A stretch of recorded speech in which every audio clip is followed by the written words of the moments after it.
Good evening, everyone. I'm so glad to see so many of you here on Tuesday, which is not really a popular day for lectures on Faculty of Architecture. And I would like to warmly welcome Ievgeniia Gubkina.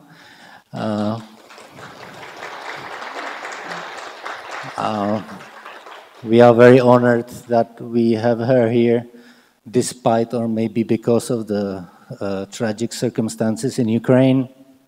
She's an architecture historian, and she will talk about the current situation in Ukraine in context of cultural heritage. And before I give word to her, I would like to give word to Dean Emeritus Professor Šlapeta, who mediated this lecture, which I would like to thank him for that, and I hope you will say a few words for the start. Thank you. Ladies and gentlemen, it is for us really great privilege that we could welcome Ievgeniia Gubkina, who is a model of the new courageous generation in Ukraine. She was born in Kharkiv, and as she mentioned, it is already fourth generation in the city, so she has really roots there, and she studied University of Economy in Kharkiv, where is also Department of Urban Planning. So she started her career from the point of view of urbanism, but she later moved her main concern, main interest to the patrimoine, to the heritage of constructions, which is heroic in Kharkov, because Kharkiv was one of, besides, we would say, Rostov, and besides Yekaterinburg, and some cities in Ural, one of metropolis of Soviet constructivism. The main icon is Deshprom, which was just bombed by this aggressive Russian criminal army, and it touched also us. Ievgeniia is working already a long time on this history. She prepared books and guidebooks on Kharkiv, but also she did a book on the city of Slavotych, which was badly damaged by the disaster in Chernobyl. So her interests are already broader. Now she had to escape for a while with her charming daughter to Latvia, where she has relatives, and she is now one of pioneers who is informing Europe about this terrible situation. It's already known even further in the West. Last Friday was published the last number of Bauwelt Journal with interview of Ievgeniia, and I know that already the German ICOMOS 20th Century Scientific Committee is preparing a conference and exhibition in September, and of course Ievgeniia will be involved. We do hope that also Lina Degiatierava from Uzhhorod will be involved, a lady who is working on discovering of Gočar, Kosek, Fragner, Gilar in cities of Podkarpatská Rus, Ruthenia. But now I will stop and I will offer floor to our charming guest, and I wish you good luck. Thank you. Thank you very much for invitation. Thank you, the architectural faculty of Czech Technical University, and personally to Professor Šlapeta, whom I know maybe already for many years. And of course, it would be better to start some lectures in architectural universities, technical universities through all over Europe from something more optimistic and more interesting and more beautiful than war. Actually, unfortunately, so I'm somehow will be connected all the time, maybe in next years with exactly war issues and architecture and war. It's something I think very, very sensitive, actually, especially for architects.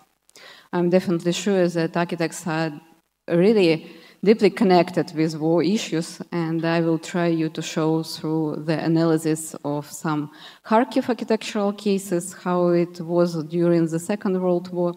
But from other side, when I just wanted to publish somewhere in Instagram or in Facebook information about today event and other events of such a European tour of me, I thought that maybe it's not a time, not a good time exactly for talking about heritage or architecture. And I wrote such a thing in my Instagram. Kharkiv is under the threat of a new phase of the war. Heritage is memory of both difficult and contradictory periods.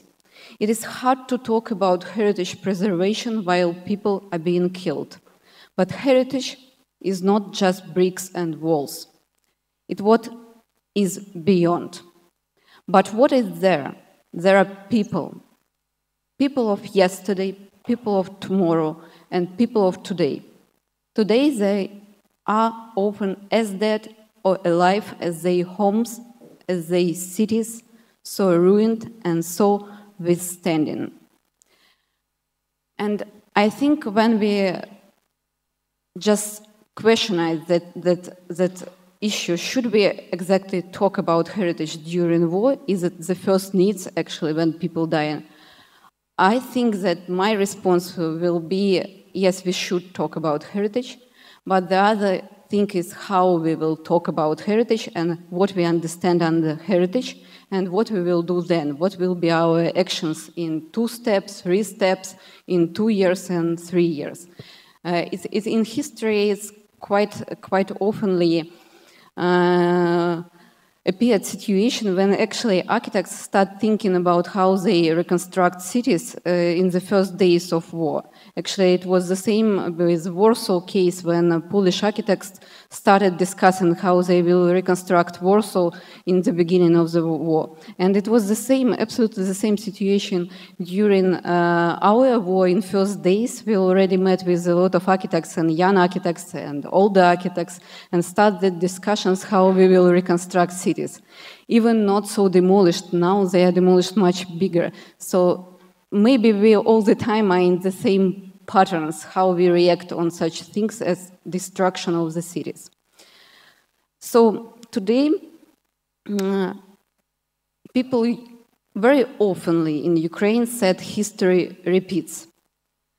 History repeats, and it's really so. So let's talk about architecture and war, or architecture in war.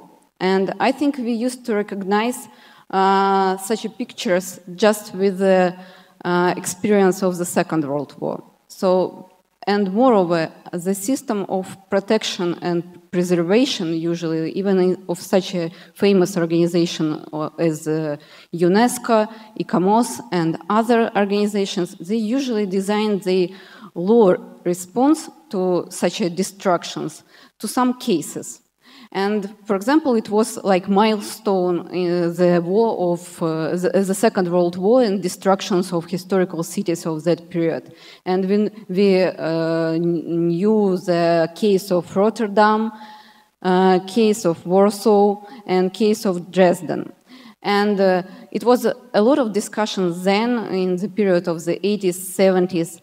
Was that reconstruction actually good or not? For example, we know how architects reacted exactly on Dresden case. We actually quite well know how they reacted on Rotterdam case, because it's exactly the response of quite modernist architects in the ideas of Siam and Le Corbusier, how to react on such destructions, actually build new cities. Or, for example, Warsaw example that is now quite popular even in wider audience of Ukrainians. Ukrainians tried to believe that it would be like Warsaw scenario. And it's quite questionable. Was Warsaw scenario quite good in the case of reconstruction and heritage protection? But what can I say just about ordinary people, not architects, not heritage protectionists, that they liked that case, that it was like a statement. So at the same time, we should understand that heritage protection issues, it's not something very boring or just about people who want to stop architectural development and architectural thoughts and imagination. But sometimes it's not sometimes, actually, I think always, that is very political issues. That's why how we answer and how architects answer on such troubles, it will be very deeply political answers. Because I think that is another front, not just army, but architectural front, exactly. Moreover, I think that is a huge challenge for all architectural society, not just in community, not just Ukrainian architects, but our united community of all over the world and European architects, how we will respond on this. Because usually I think the generation, for example, of my fathers, they thought that that is something that stayed in the 20th century. But in 21st century, we again faced with the same thing. So history again repeats. And 21st century, and you can see the city of Irpin in Ukraine, very famous now city Mariupol. I think that the destruction of the city is not less than we saw in previous very famous pictures of Dresden or Rotterdam. Microrayons, a lot of microrayons. Actually, that is the question that we talked before this lecture. Is there any chance to think about mass housing after mass housing? Is it a new future for mass housing, actually? Because if we still just build refugee camps for people who lost their dwellings, I'm not sure that that is quite architectural and quite sophisticated response to such a problem. Again, Mariupol and my native city, Kharkiv. So I really was born in Kharkiv, and all my research and works actually connected mostly with Kharkiv. And that city is quite modern because it was established in 1654 as a military settlements of Cossacks in Baroque times. That people who actually escaped from Rечь Посполита and colonized Dike Pole. It's like wild fields, so such a gray zone between Moscow and Rечь Посполита. So Kharkiv developed through few waves of modernizations, and some historians even called that the city of modernizations. That's why it's quite modern, really. Maybe that's why exactly constructivist period or interwar period is such an interesting case exactly in Kharkiv. Here you can see the object of maybe shelling of the first days of war. It's Palace of Workers that previously was a before revolution building built in 1916, exactly before First World War started. It was a apartment building with very fashionable, very expensive apartments. And moreover, that is like an attempt to interpret the ideas of Prefect Osman, but before the First World War, like new neoclassicism. And that building is situated on the whole quarter, so it's like a quarter or block house with 3 courtyards. And you can see now one of the courtyards where a lot of cafe, restaurants situated.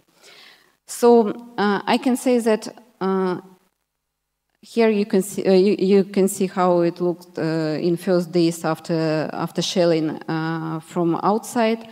That is the central part of the city, And talking about Kharkiv, it's very important to say that historical part of the city, central part of the city, has quite interesting and specific structure.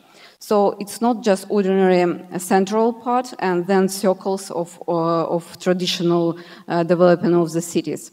But there is a quite, I think, modernistic again idea that Kharkiv has two centers. So that double-centered system is something about Kharkiv and something about even dichotomy between old and new, because exactly in old part of the city it was based on that fortress and developed through all the historical periods, quite normally, ordinary, traditionally. But then in the 20s it was the idea to build new center, like old town and new town, and in the new center it was exactly that beautiful Держпром building. I think that structure somehow formed exactly how Kharkiv formed and how it developed. So it's very linear city. So it's not something about circles, it's much more about such a Le Corbusier dreams about linear, endless cities. So that is old part where actually what was quite interesting about even modernists, radical modernists of the 20s, that they decided to preserve old city but not to demolish that and build just new center in few kilometers. That's why old part was more or less preserved how it was even in the period when modernists had all the power to rebuild anything. Another point about today and current situation and today tactics that I don't know why, but journalists usually ask me what historical style or what architectural style is under shelling more. It looks like Russian army or Russian soldiers, they are art historians and they can think, oh, we hate actually historicism, that's why we'll shell exactly historicism. Of course, it's not like that. But some logic exists in the actions. For example, if we talk about any historical city, actually Kharkiv had that status of historical city, we should understand that central part is really the place where the most dense quantity of objects of heritage protection list, both local and national, is situated. So as any central part of any city that is older than, I don't know, 20 years old, each object of central part, nearly each, is protected actually under the law and is listed in our monuments list. But as we can see, not just on the case of Kharkiv, but both case of Chernihiv, Mariupol, even Kyiv, Kherson, Nikolaev, yeah, maybe I will remember more cities under shelling, that exactly central part of the cities are under systematic shelling. I think we should understand that when we look at the phenomena or term genocide, we should understand even according to genocide convention that is actually connected with heritage preserving issues, that demolition and destruction of architectural heritage is a part of genocide convention. So that is a part of that type of actions and type of doings of war crimes. So actually, demolition of heritage is a war crime. And I think that if we talk about cities, we should understand that central parts, they are usually like a heart of cities. That is the main point and main identity of the city. That is something that we really think that is our heritage, that is our common heritage. For example, so for all Kharkivites, I think exactly central part is something very important. That's why destroying and demolishing such a very important part for any cities, that is a part of some political and war decisions of Russian army. And all styles of all historical periods, they are in danger or they are already damaged or deconstructed. You can see here, for example, that is on the left, the building of, we call that style in former Russian Empire territories, modern, but that is the same international style like Art Nouveau, Jugendstil, and Secession. On the right, that is more the building of historicism, and now you can see in what conditions that building is actually. Another period that is very important for Kharkiv, it's Industrial Revolution. So really Kharkiv is a historically industrial city from very beginning of Industrial Revolution in the Russian Empire. That's why Kharkiv had a really beautiful layer of red brick architectural heritage and industrial heritage, including Technical University of Kharkiv, that was like a campus of very interesting architectural objects in such a neo-Gothic style.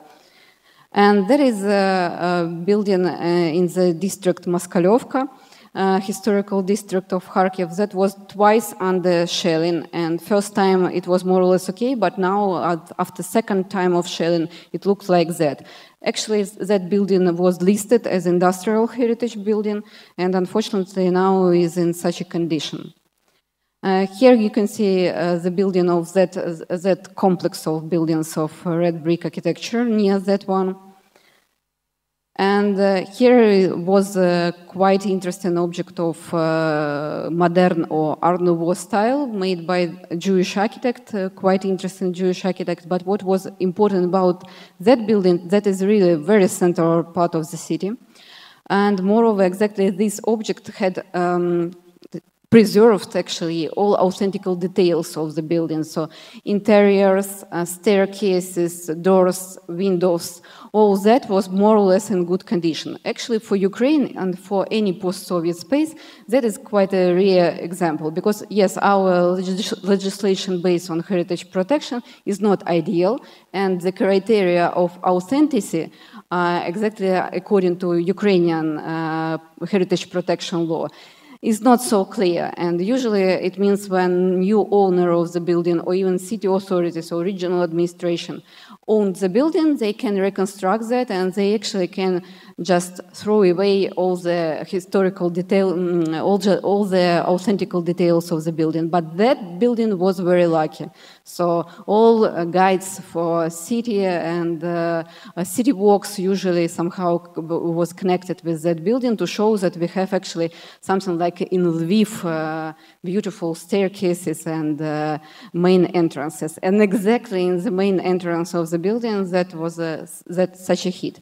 But from other side, when we see demolition of the buildings, there is exactly the connection between architecture and people. That I think sometimes practical architects, they lost that connection between various people and various architecture, various form. Because now it looks like I can show you that pictures and it looks like Lego constructor or something like that, that it's just demolished. We should all the time understand that beyond that walls, it was people.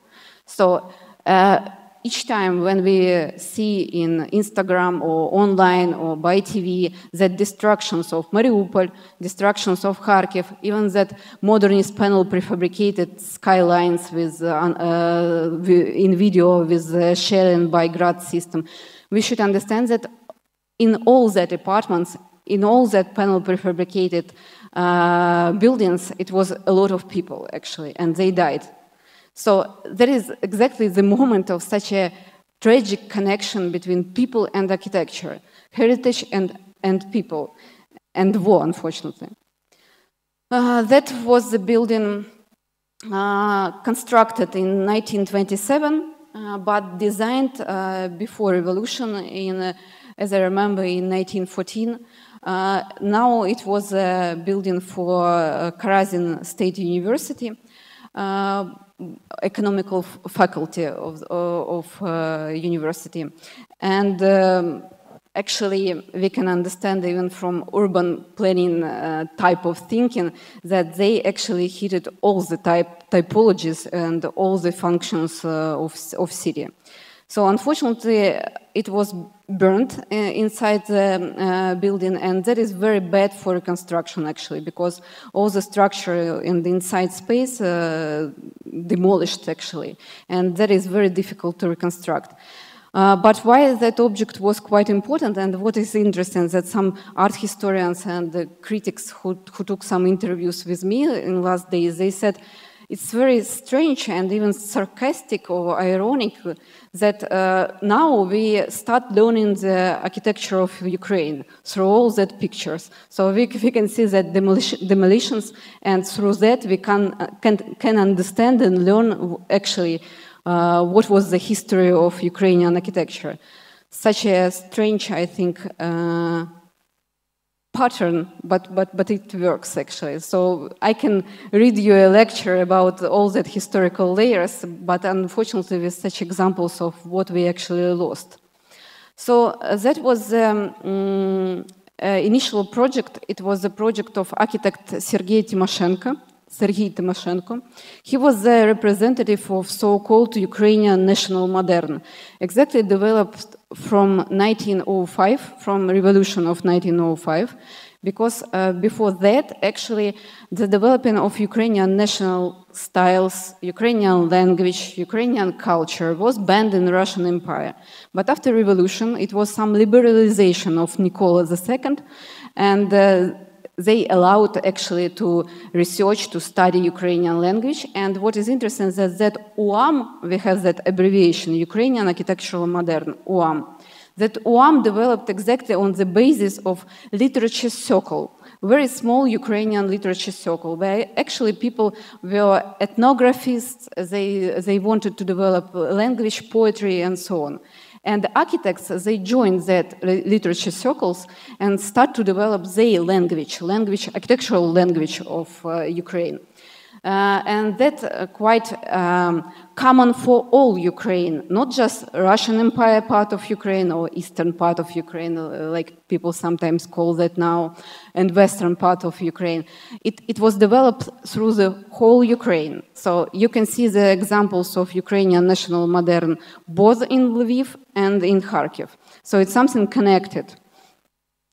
So that building was made under his design, but wasn't realized in the years when he lived in Ukraine. Because actually when it was a revolution, 1917, 1919, he moved to Kiev and he appeared, he gained a position of Minister of Infrastructure of UNR. UNR, it's Ukrainian People's Republic, that was actually under war with Soviets and with communists.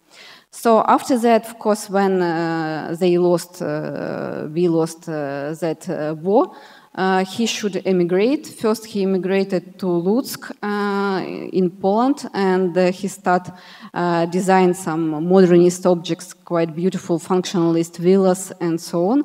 And then he moved, as I remember, in Czech Republic, in Prague, in Ukrainian Academy. As I remember, in the 30s, such phenomena existed here. Then he immigrated in the USA, as I remember, in Chicago. So such an interesting life of a very specific person, and unfortunately the object is in such condition now. And here we are, my favorite period, the 20s, the 30s, and that is one of the iconic buildings that were published in a lot of different books, guidebooks, historical books, even in Soviet times. That is the working class club, or working club, of railway workers, железнодорожников, залезничников. It was made under the project of architect and academician Dmitriev, after competition actually. And what was again great about maybe condition of that building, that usually we again often lost authentic details of the buildings, especially if we talk about interwar modernism or constructivism. So metal plastic windows, plastic doors, another furniture, and so on. But exactly this object was preserved quite well.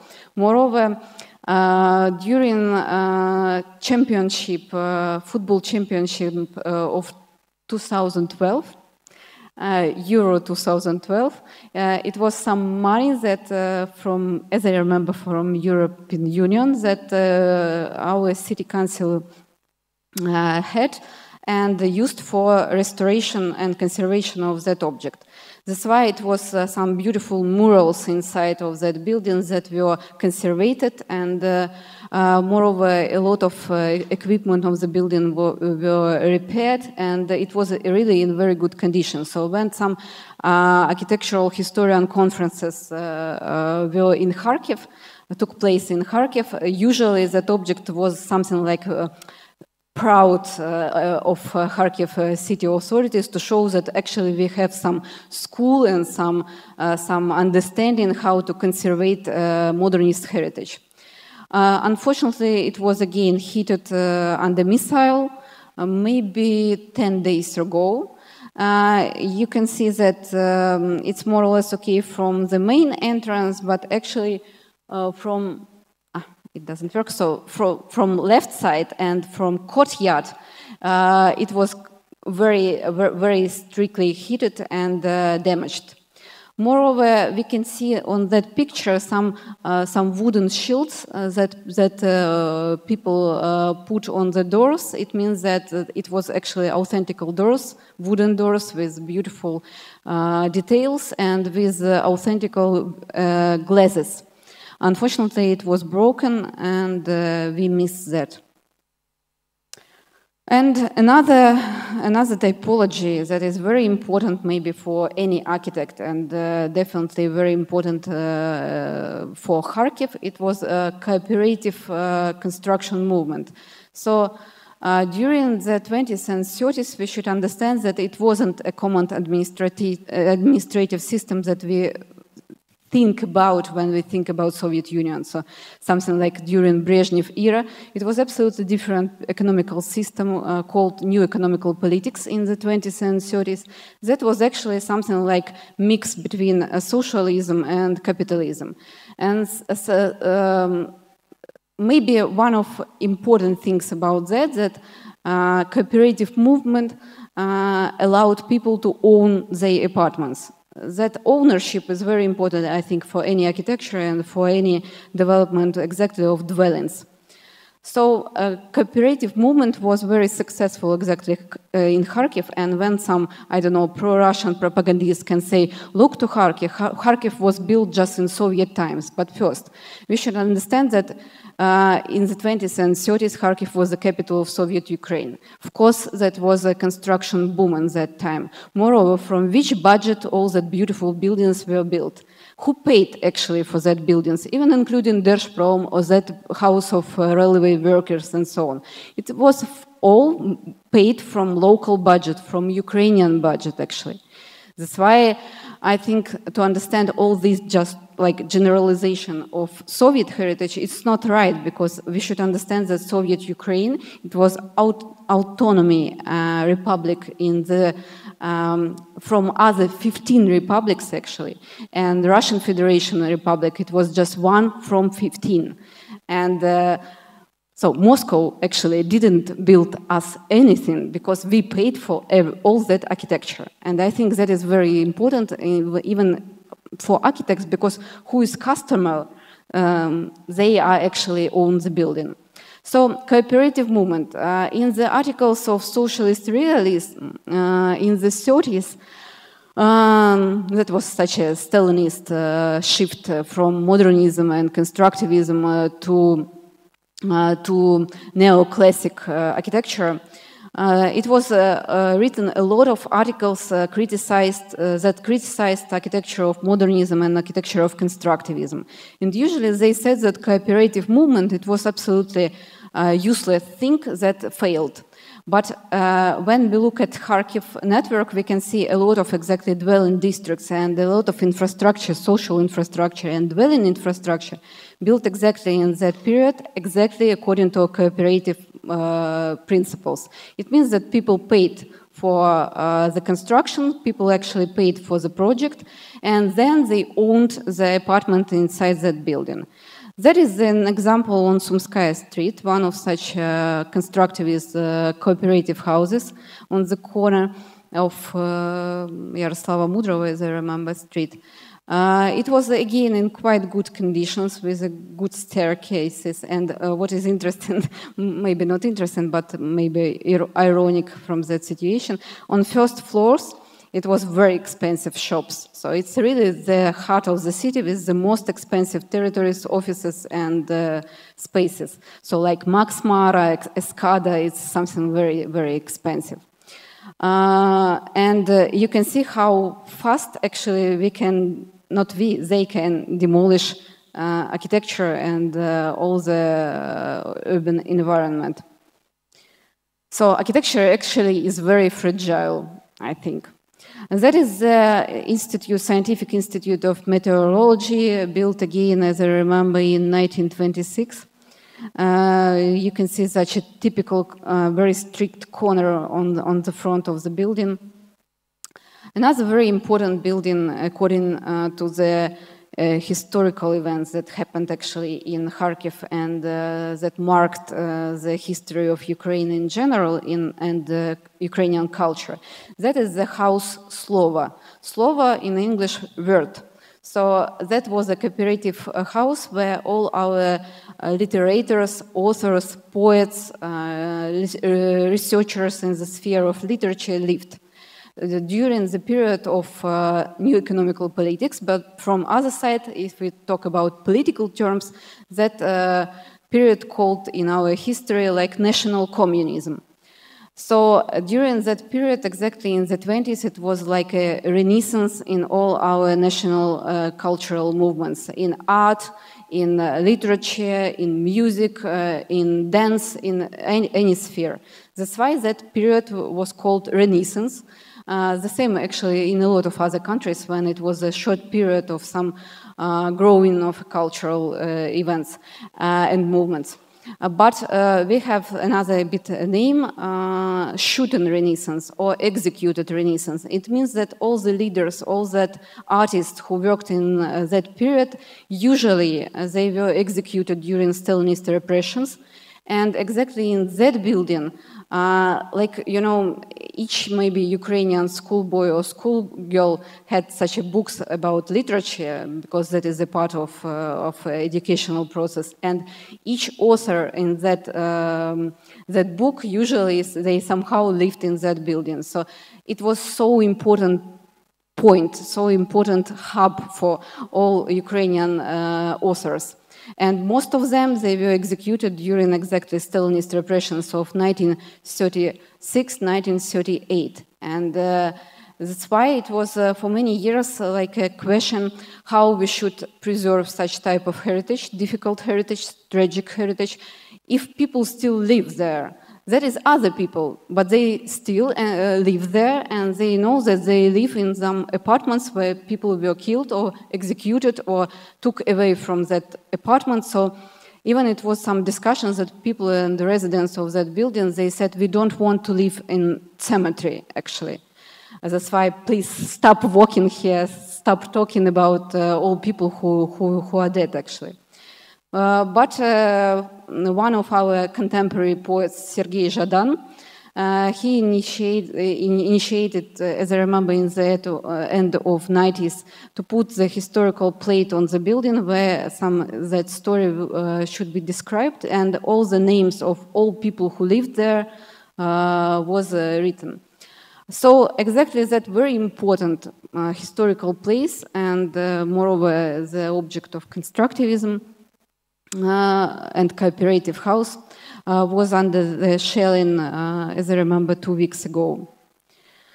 Another historical period, after 1932, actually Stalin and his favorite architects who called themselves socialist realism architects somehow decided to make that shift from modernism to some more conservative style.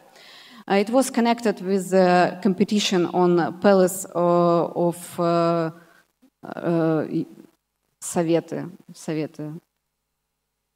Soviets, yeah, okay, Palace of Soviets, very famous object with the Iofan sculpture of Lenin on the top, huge one that should be built on the place of church of the Christ in Moscow.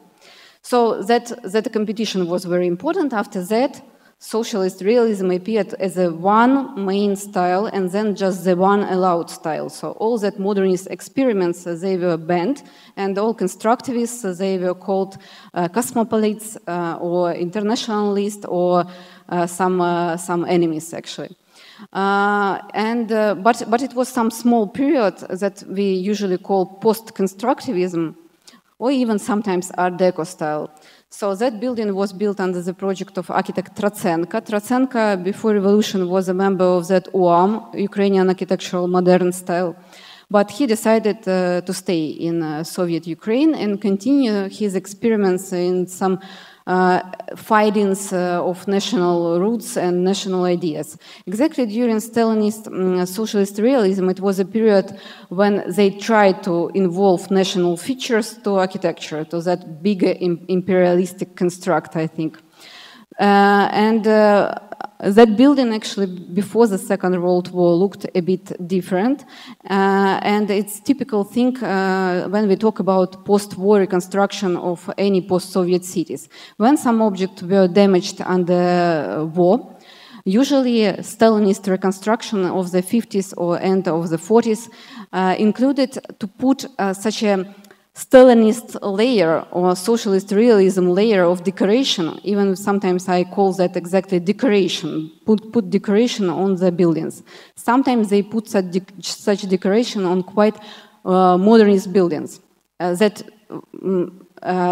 caused actually the change of appearance of the building, and I think some historical manipulation, because people who just pedestrians and look at the buildings, they can think that that building was actually built in the period of Stalinism, but actually it was built before.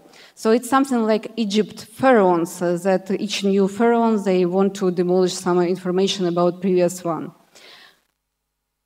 Actually, what they want to demolish, I think, that was the story of quite an interesting phenomenon of national communism and what it was that leftist Ukrainian state during the 20s and 30s, and actually what was new economical politics. So here you can see an old photo exactly of the period of the Second World War, of that new center, new city that was built that I told to you about in the beginning of my lecture. So the idea was to build a parliament center. So on here, on the first plane of the picture, you can see so-called House of Projects. But that House of Projects, previously the function of that building was House of Parliament. You can see that rounded square inside, and it was in the 20s, it was some installation with some motto, logo, or statements of Communist Party or sometimes city authorities. And I found one day a photo where it was written to manage in new way, керувати по-новому.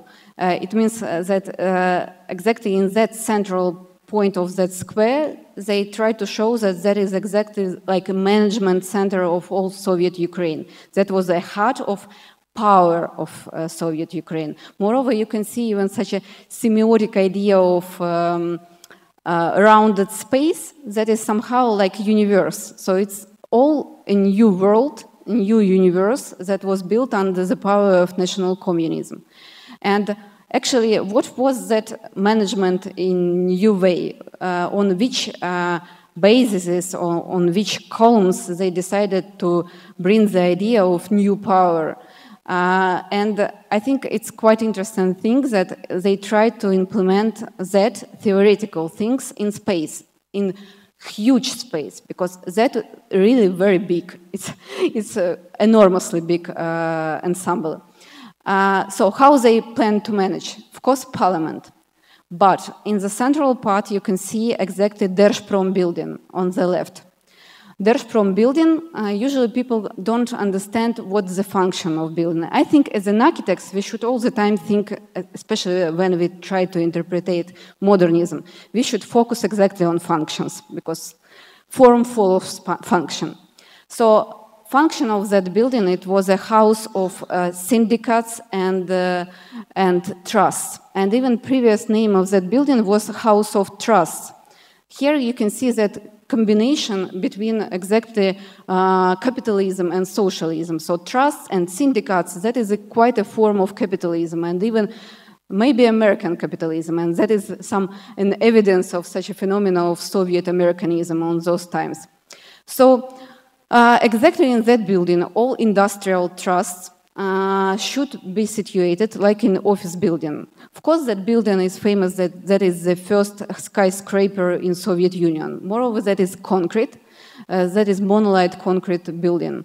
Quite interesting from engineer side of question. Moreover, it was very important that syndicates and trusts, they had their autonomy. It means that even during Soviet power, they have possibility to sign contracts even with foreign specialists and with foreign customers. Actually, they have very big freedom in their actions and in their management. That's, I think, something, again, very important about new economical politics. And on the top, you can see the first two stages of construction of the House of Cooperation.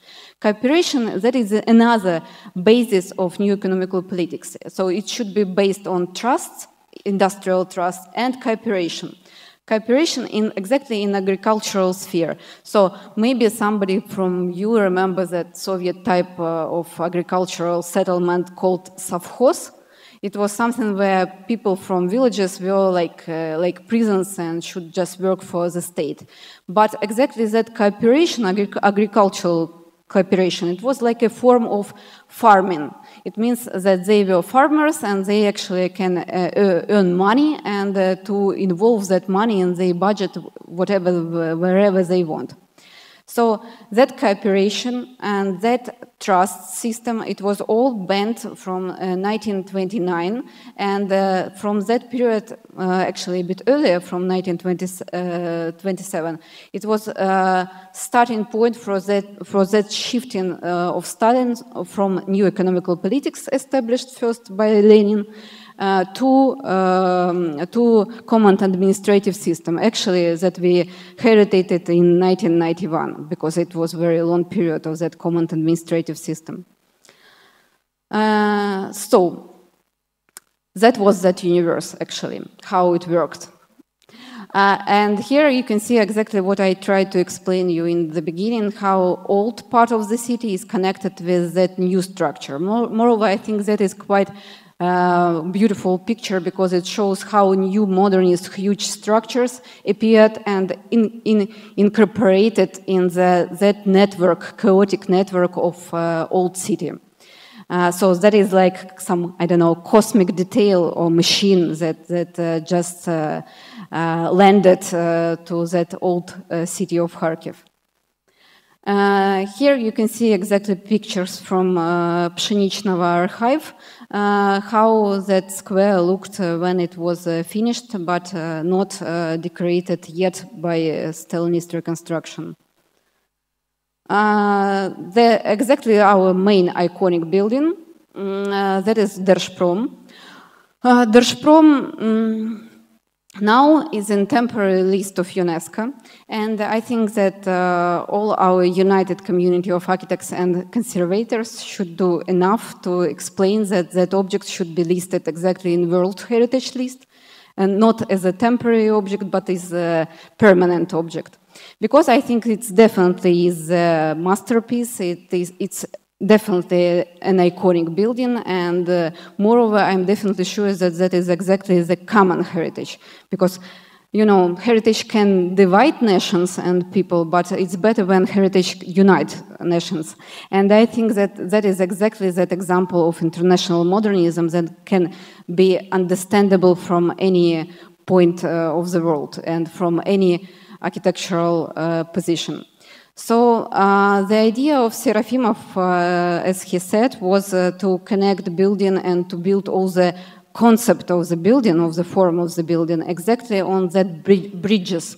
You can see that beautiful 3 lines of bridges that actually connect building from one side to another. According to the first idea, and actually it worked like that, you can cross the building from one point to another. It means like a symbolistic idea of some horizontal connection. So that is actually a difference between some socialist realism ideas and ideas of constructivists and modernists. It's much more about horizontal connection and how to connect people in horizontal way, but nothing about vertical. And moreover, that structure and plan of the building includes a lot of quite interesting ideas, even planners' ideas, how to make isolated offices with separate entrances. That's why that is somehow in a modernistic interpretation of some castle.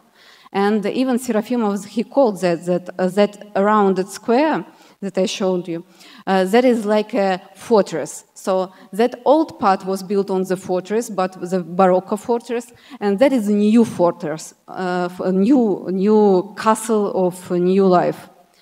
So that is again the picture of House of Projects or House of Parliament. Unfortunately, it wasn't realized as a House of Parliament because I think that in the 30s they already understood that capital should be moved to Kiev. That's why they denied the idea of House of Parliament. Or maybe because of some changes in the regime. From that a bit democratic ideas to more tensed hierarchical ideas of centralization. Here you can see that the House of Projects. So when they changed the function, it was decided to make here House of Project. So all architects, all urban planners, all engineers, they actually mostly worked from this building. So that it was like a hub for all architects of Soviet Ukraine. A lot of international specialists who came in Kharkiv, in the delegations of American engineers, in the delegation of some people from Bauhaus, they worked exactly in that building, including the architect who is somehow connected with Czech Republic, Lotta Stambeze. So she actually worked here. Moreover, that was made under the project of the same architect that Держпром, and again, quite minimalistic appearance of the building, quite like, I think even like Le Corbusier, but much more like post-war Le Corbusier, not inter-war Le Corbusier because of scale. And here you can see already the very dramatic picture of how it looked like after the Second World War, so after damages of Second World War. But it's still very impressive, and even under the shelling, that destructions actually opened up the structure of the building, and you can see that idea even better. Again, some demolitions on the square, on the central square after the Second World War. And here we are, socialist realism. So after the Second World War, it was sometimes very, again, political part of that reconstruction of historical cities. So-called Stalinist reconstructions of the cities, or post-war reconstructions, they were connected with such a coverage or reconstruction of a lot of modernist or constructivist building. So that building was decided not to continue that function of House of Project and to move here exactly the university, State University of Kharkiv. And of course, under some influence of Seven Sisters in Moscow, they decided to build such a copy of Lomonosov University in Moscow.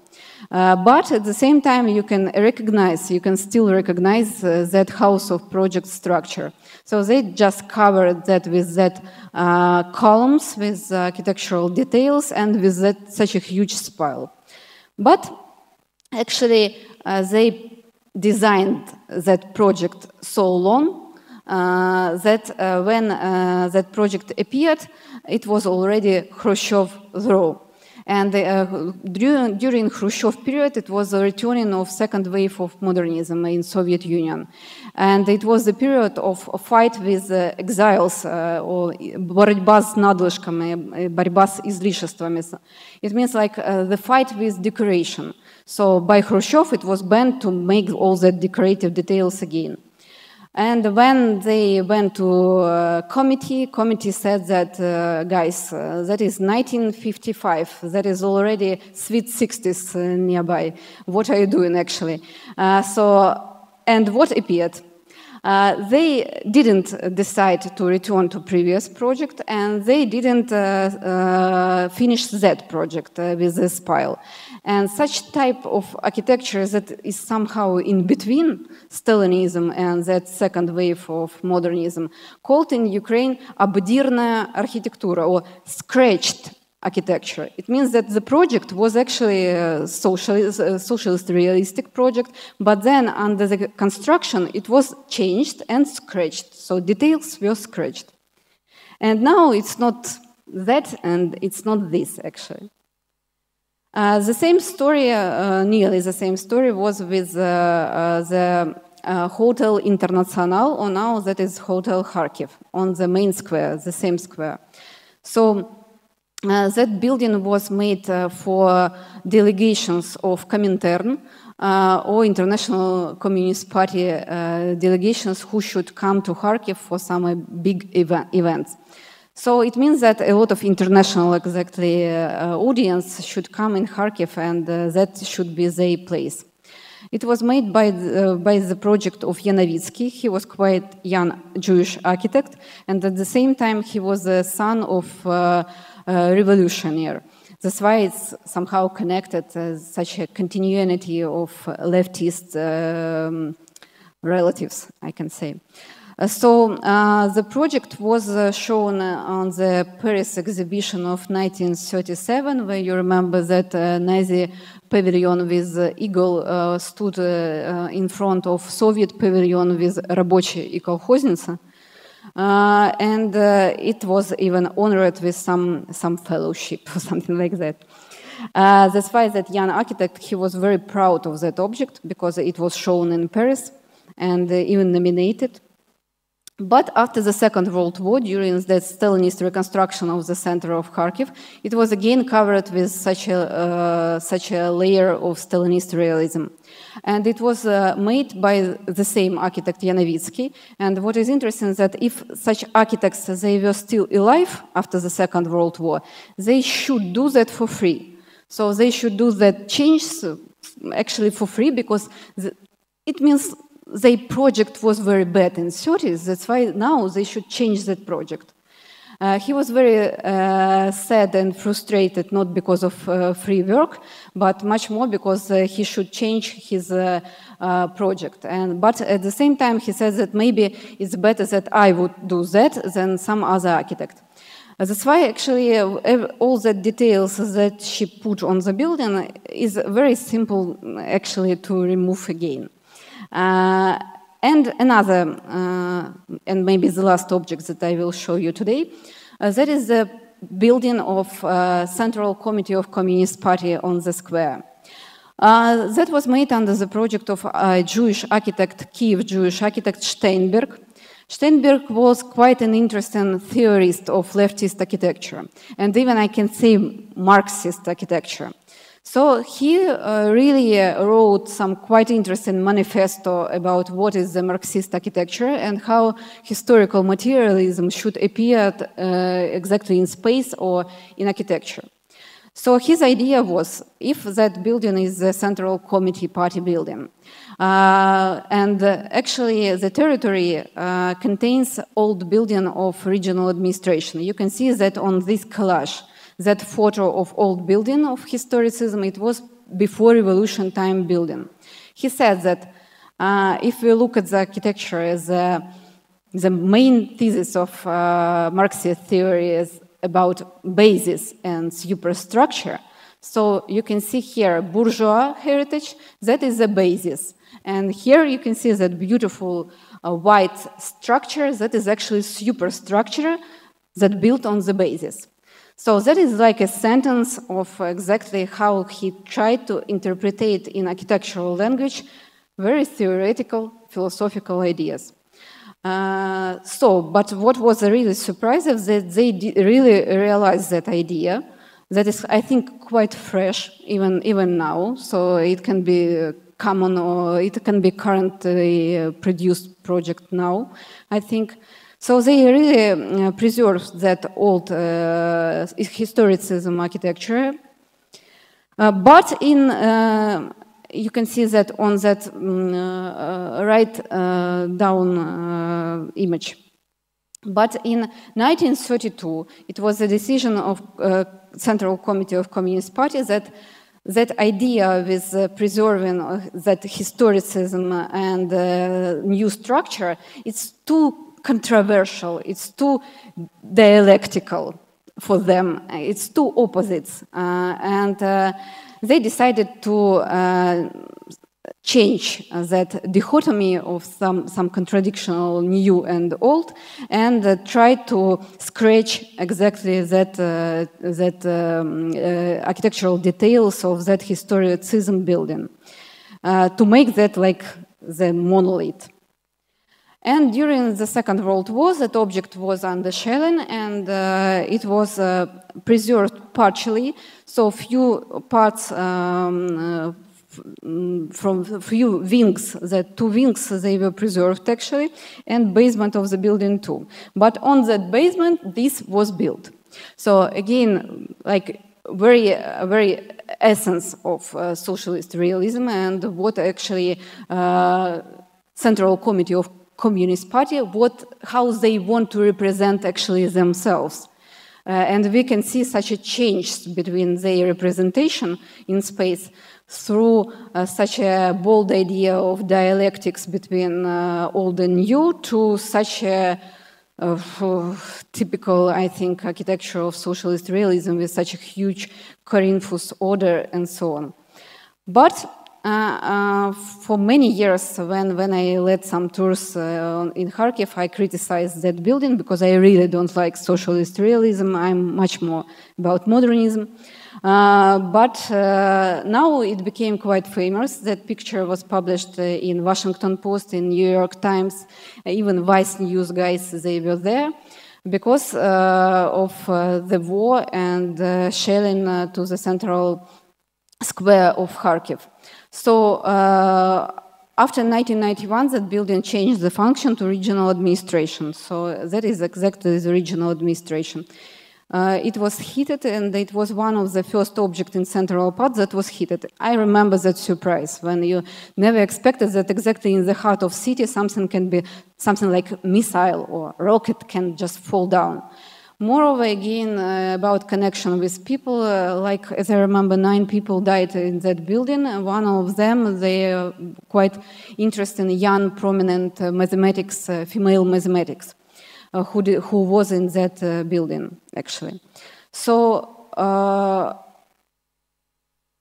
now, if history repeats, actually, and now there are a lot of new deconstruction, and that is a new war. For me, that is the question how we will actually, in, I don't know, 5 years, 8 years, how we will reconstruct. And I think the main problem was, for example, why people need Warsaw case, because it was somehow connected with even intellectual discussion what Warsaw people want to preserve, how they want to pose themselves in that narration about their history, that they want to preserve that history, even as a statement, even if it's built like a new, actually. But anyway, architecture in such moments became a statement. And for me, that is the question how we will rebuild these things, and at the same time, how to involve people as much as we can to bigger and cross-sectoral discussion on the reconstruction of historical cities. Because the problem, one of the problems of Stalinist reconstruction of the city was that it was very hierarchy decision, vertical, up to down, that no discussed how we should preserve our cities. Nobody asked Kharkivites how they see the future of their cities. That's why I think that it would be very dangerous if now we will be in the same Stalinist approach and just to decide something because we are architects actually know everything, yeah, what people need. That's why I think to organize such a discussion, quite a wider discussion, is very important. Moreover, especially if we talk about quite difficult heritage, quite difficult and controversial memory, I think that picture is quite interesting because that is the place from exactly that former Central Committee building with all that socialist realism details, but from that demolished window, exploded window, we can see modernism, we can see still that Держпром building and that ghosts of interwar period. I think that connection is something very important about Kharkiv and about even understanding what is the future of Kharkiv and how we will look on that. So I really believe that today's discussion will be one of the steps of such wider international discussions, because I'm definitely sure that it's not just our problems. I'm sorry, that problem is common problem actually. And that heritage is common heritage. And we really need help and we really need to be united together with you. And moreover, I'm definitely sure that architects for many years, they stuck in the same ideas of how to respond actually to some social, political problems. And I'm definitely sure that exactly in students' audience, new ideas how to respond to such things should appear. So please start thinking about how you will respond to such a social and common problems, not just the problems of Ukrainian, because that heritage is common heritage, and I'm definitely sure that you'll understand that as a common. So thank you very much, and I'm waiting for your questions. Thank you.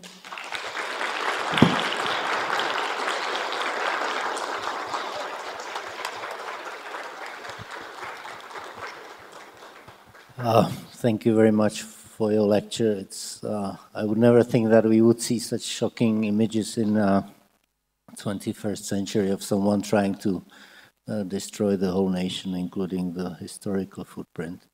I'm sure there's many questions, so please.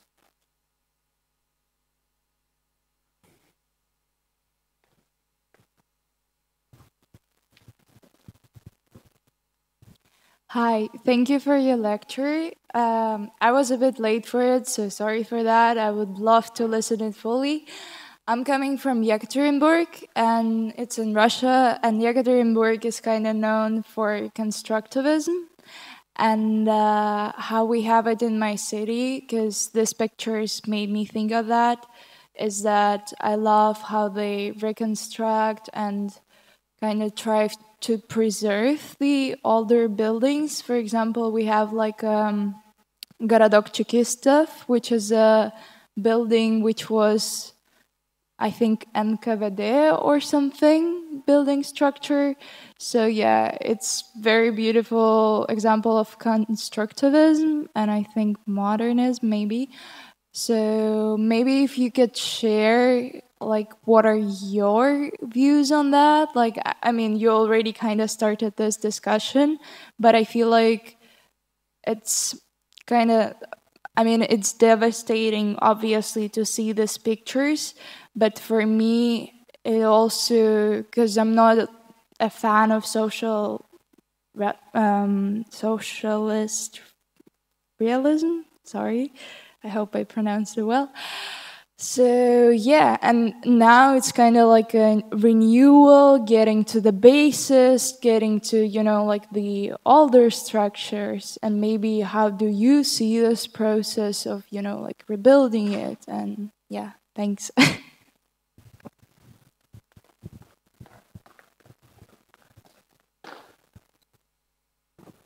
I think usually and historically architects used war crimes and war destructions exactly for their opportunities and for their interests. Of course, from first days of war, it was a lot of bold architects who want to destroy everything and to build something new. And there are a lot of quite crazy projects how to rebuild that Central Committee Party building and so on.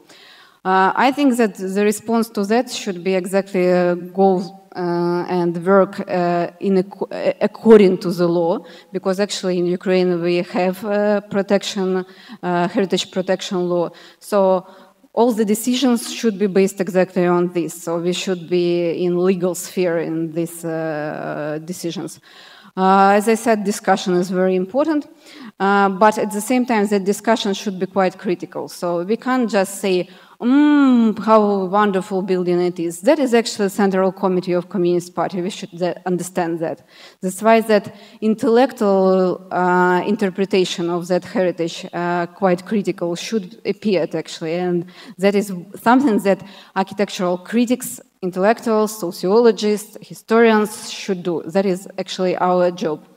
But, for example, if we talk about Ekaterinburg and Городок Чекистов, we should understand who Чекисты was actually. So Чекисты was a killers, and then NKVD workers, they were like very bad guys. So, of course, beautiful architecture, but it's better to put some critical points to that. Of course, no demolitions of such a heritage, but we should somehow put some box, informational box near that building to understanding who was actually the people who ordered that building and what they actually did. So, and at the same time, I can show that object. That object is something I think very representative in that way. That is the discussion for many years. What we should do as architectural historians with such a building or conservators. So, is it actually like a Rembrandt case, you know, when there is a lot of layers and each layer is very important? How to make decision in this case? So, actually, that layer of decoration is not very good. So, should we preserve that layer, or maybe to open up that initial structure and the initial core of modernist building?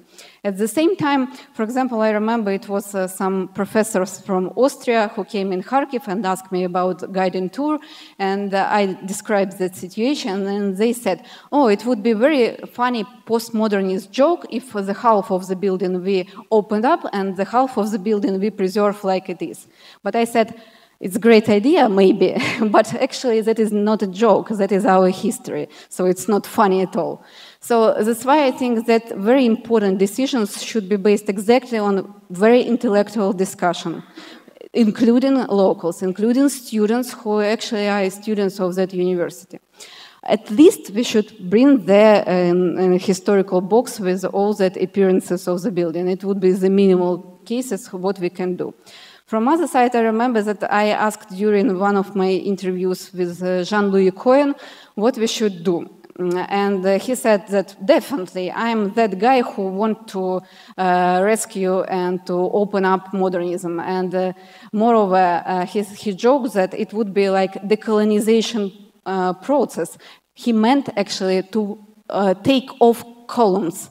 That means it's like decolonization. So take off columns. So that is very discussable question. I have no answers. I should just, how to say, push people to discussions. They should decide, not me. That's why I'm not sure that even I should share some my ideas. Of course, I already said that I'm that modernist guy. That's why, yeah, I like idea to scratch all that socialist realism layer. Thank you. Another question?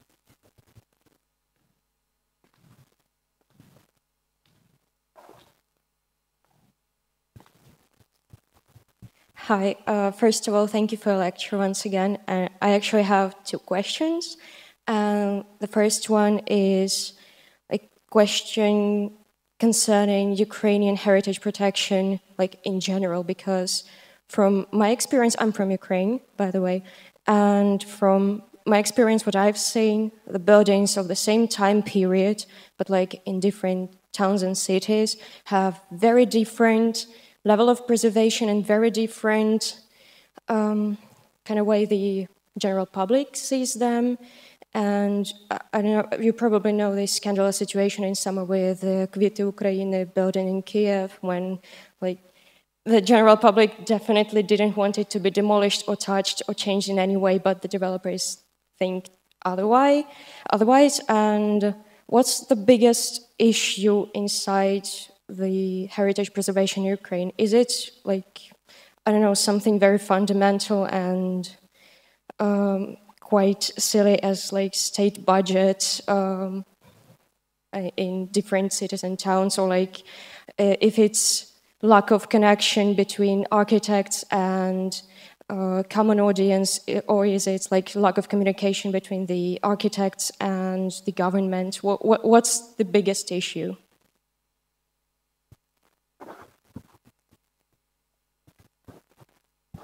Actually, heritage protection law in Ukraine, that is really a very problematic thing. So even before the war, it wasn't ideal. And the problem, I see problem in economics actually, and I see a problem in developers' lobby. So actually, our legislation base is somehow connected from one side with Ministry of Culture, from other side with Ministry of Infrastructure. Minister of Infrastructure, that they are that guys who want to build as much as possible. Guys from Ministry of Culture actually should be protectionist, and it would be such a dichotomy, you know, that they will stabilize each other. Unfortunately, Minister of Culture usually don't do their job in the right way, and from 1991, I think, or 1997, our legislation base wasn't under reformation, and even if it was under some types of reformation, that reformation was aimed with so-called liberalization of that legislation base. That it means they opened that opportunities in that heritage protection law for exactly building, reconstruction, not to bring the authentical criteria. Moreover, actually, according to our law, you can preserve just first wall of the building on the central street, but you shouldn't preserve all the structure of the building. And that is very critical in the point of modernist heritage, because, you know, modernist heritage or constructivism or any modernism, like you mentioned, Kvita Ukraina, even like the 70s modernism, it's much more about structure and volume, not just the first wall.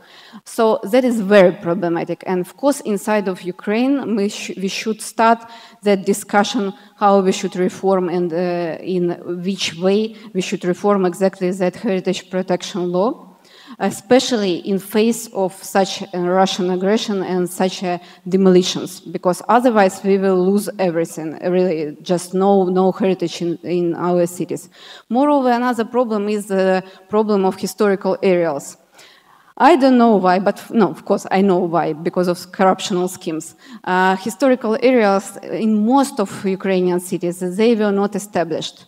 So that is again some lobby of city authorities, usually connected with developers, not to bring historical areas with some protection mechanisms and with some grades, you know, grade 1, grade 2, grade 3, and some other procedures that actually is under that, beyond that. So we actually, I hope Russians will not hear us, Russian army, but actually we have no historical area in Kharkiv. That's really a huge problem. So actually anybody can build 24-story building just in front of that square. So I think we should be more bold, strict, and asked about more strict legislation based according to heritage protection. And I'm not sure that the problem is in communication. I think that we already went through that idea that if we all communicate and sit together and put, I don't know, 4 stakeholders to the one table, something will be solved. Actually, it's not working, because I think that people who make decisions, that is authorities usually, and business. That's why till we have some tools how to be a part of decision-making process, is just waste of time, just legalization of their decision. Just sitting here and listen how business and city authorities decide how to demolish our heritage and have no voice, actually. That's why I think that we should ask more. We should ask for reformation of legislation base in the sphere of heritage protection. And why the situation is different? Maybe because stakeholders are a bit different. But from other side, if we look to Lviv, Lviv is a part of World Heritage, exactly objects, all the central part of the city. And actually, yeah, we can. It's much more like declarative status, but at the same time, it means something, especially for city authorities. You can't just build something huge and enormous in the center of Lviv. So that is my thoughts about that. Thank you. Second one.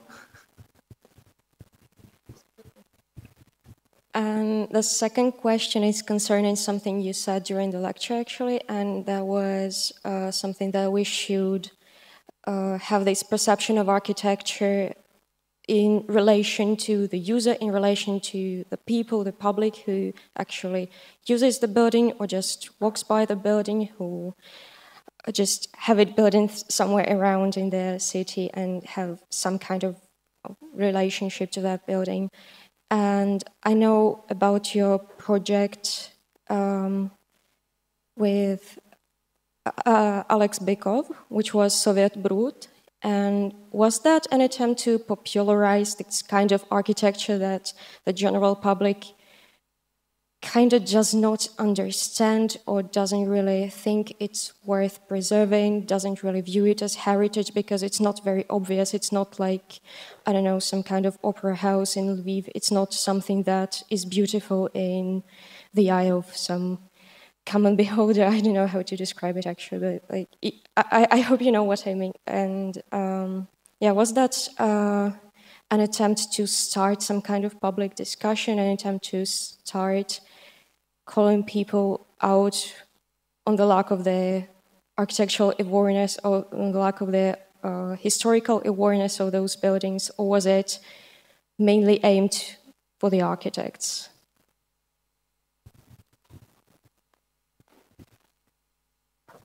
So yeah, popularization, that is one of, again, some bases of how to protect usually. So yeah, we did a lot to share awareness of people about that heritage, about Soviet modernism. But you know, there is something like, I think a bit like stereotype or even cliche that people don't like modernism. I'm not sure that that's true, because who made sociologists quiz about that? Who asked actually people, do they like that architecture or not? It's just speculation actually. So we think they don't like. So architects usually think that people don't like the architecture, yeah? But they don't understand us, yeah? Yeah, very comfortable position, but I'm not sure that it's true. Moreover, I think that if we ask people, they usually say that they like that. Actually, we asked.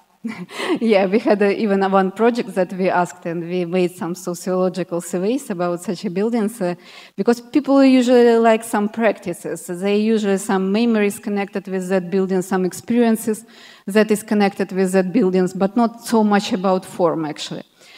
So I think that popularization is very important, because that is our guilt as critics, as historians in front of society. But from other side, that definitely will not help to protect, because protectionist mechanisms, they are not connected with the decisions of people. Till people will be in power and have that possibility to make decisions, then we will work with that audience, yeah? And I work with that audience, but for other aim, not to protect. Because that people with whom I work, they not decision makers. That is the problem. That's why it means that I should go to city council and work with them, or maybe I should go to business and work with them. But it's absolutely naive, actually, because they will do what they need and what they want and what is comfortable for them in that situation. That's why I think, again, to your first question, the problem is in legislation base. Moreover, in practical realization of that loss, in practical realization of punishment, because in Ukraine it was no one case when somebody was punished or criminalized after demolition of objects. Just imagine, nobody never paid anything for a demolition of heritage. So what we talk about actually, so that law actually not working. That's why we should do something, I don't know, some revolution things, to make that laws work.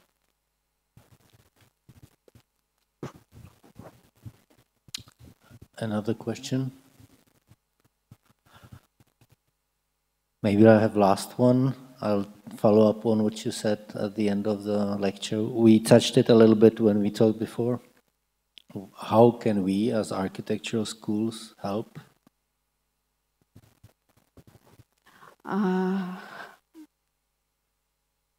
course, that is your job to think about that. But according to my lecture, I can say that that architect who designed actually Держпром building, this one, he said that good architect is an architect with at least one thought. So, and moreover, better architect is that architect who can explain that his thought in quite understandable language for anybody. So, if you have some thoughts, or if you have some answers, or if you are so enthusiastic that you just feel that injustice, you just feel that tragic things, just allow yourself to think, formalize your thought, and then explain that thought through your architectural language. That would be a great, I think, ethical and aesthetical solution of what is actually architectural profession. Thank you.